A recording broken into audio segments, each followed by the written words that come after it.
കാലിക്കറ്റ് സർവകലാശാല VC നിയമനം വീണ്ടും നിയമക്കുരുക്കിലേക്ക്. ഗവർണർക്കെതിരെ നിയമോപദേശം തേടിയിരിക്കുന്നു സർക്കാർ. ഗവർണർ ഇറക്കിയ VC നിയമന വിജ്ഞാപനം ചോദ്യം ചെയ്ത് കോടതിയെ സമീപിക്കും.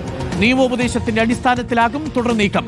ഗവർണറോട് വിട്ടുവീഴ്ച വേണ്ടെന്നാണ് സർക്കാർ നിലപാട്. ഗോപാൽ ശിലാസനലുണ്ട് കൂടുതൽ വിവരങ്ങളുമായി. ഗോപാൽ ശിലാസനൽ, വീണ്ടും VC സർക്കാർ പോരിലേക്കാണോ? ഗവർണർ സർക്കാർ പോരിലേക്കാണോ?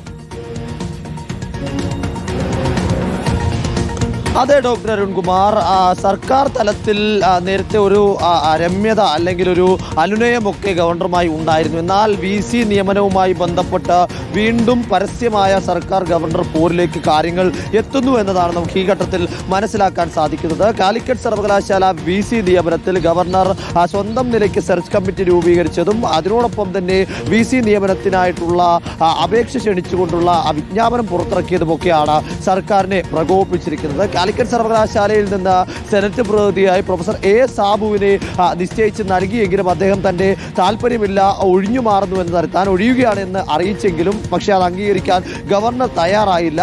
കാലിക്കറ്റ് സർവകലാശാല തന്ന പ്രതിനിധിയായതിനാൽ തന്നെ സിൻഡിക്കേറ്റ് കൂടി ഒഴിവാക്കിയെന്ന് അറിയിക്കട്ടെ, അല്ലാതെ തനിക്ക് ഇത് അംഗീകരിക്കാൻ കഴിയില്ല എന്ന് ഗവർണർ തിരിച്ചു മറുപടി നൽകി. അതിനോടൊപ്പം തന്നെയാണ് നേരത്തെ ഈ VC നിയമനത്തിന്റെ വിജ്ഞാപനം ആൾക്കാരെ തേടിക്കൊണ്ട് അപേക്ഷ ക്ഷണിച്ചുകൊണ്ടുള്ള വിജ്ഞാപനം രാജ്ഭവൻ പുറപ്പെടുവിച്ചത്. ഈ രണ്ട് നടപടിയുമാണ് ഇപ്പോൾ സർക്കാരിനെ ചൊടിപ്പിച്ചിട്ടുള്ളത്.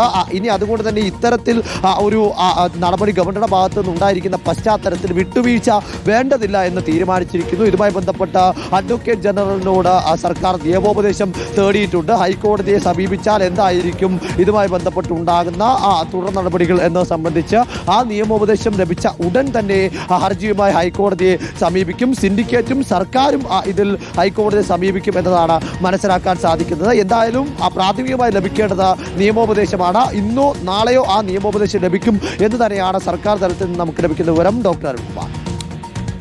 ഓക്കെ, ഗോപാലാണ് വിവരങ്ങൾ നൽകിയത്. വീണ്ടും നിയമക്കുരുക്കിലേക്ക് VC നിയമനം പോവുക.